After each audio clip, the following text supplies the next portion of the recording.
The town of Hollow Creek held its secrets close. Among them, whispered on stormy nights, was the legend of the woman in white. Some dismissed it as a child's tale, a campfire story to ward off the darkness. Others knew better. They'd seen her. The elders spoke of a young bride, left at the altar, driven mad by grief. She wandered the roads, searching for her lost love, forever clad in her wedding gown. They said she brought misfortune, a harbinger of storms and sorrow. The stories always ended the same way. She'd ask for a ride home, only to vanish before reaching her destination, leaving behind a chill and the scent of rain-soaked earth. No one dared to offer her shelter, not if they valued their peace of mind. Thunder rattled the windows as Thomas drove home.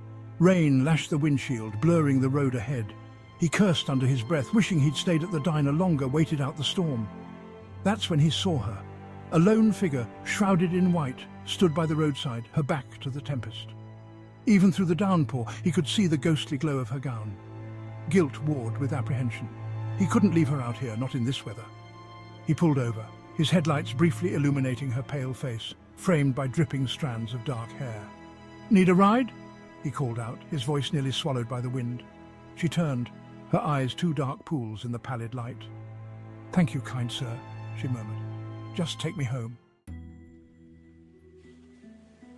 The air inside the car grew heavy, thick with a cloying perfume that smelled of lilies and damp earth. He stole glances at his passenger.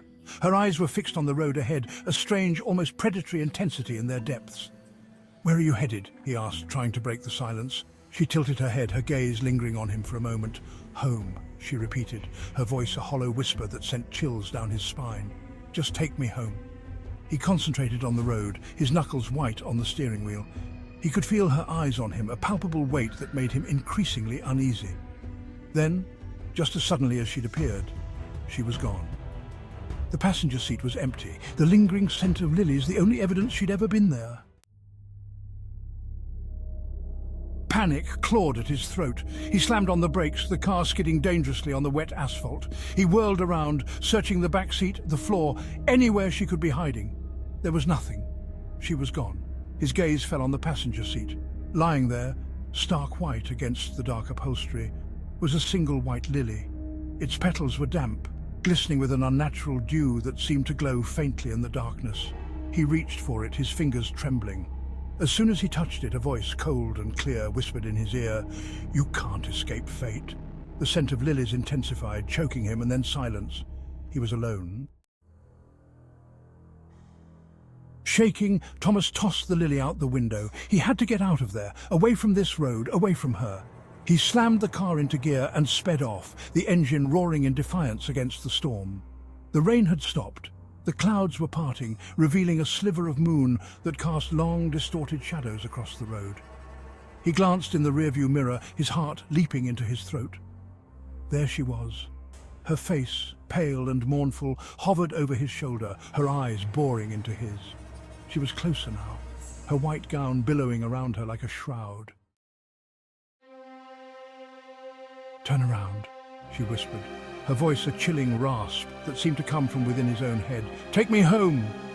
He slammed his foot on the accelerator, his pulse pounding in his ears.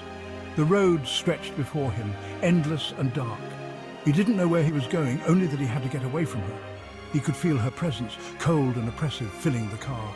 Her reflection in the mirror never wavered, her eyes fixed on him, promising a fate worse than death. The legend of the woman in white was true, and Thomas, trapped in a nightmare of his own making, was living it. He knew, with a certainty that chilled him to the bone, that he would never reach home. Not now, not ever. She wouldn't let him.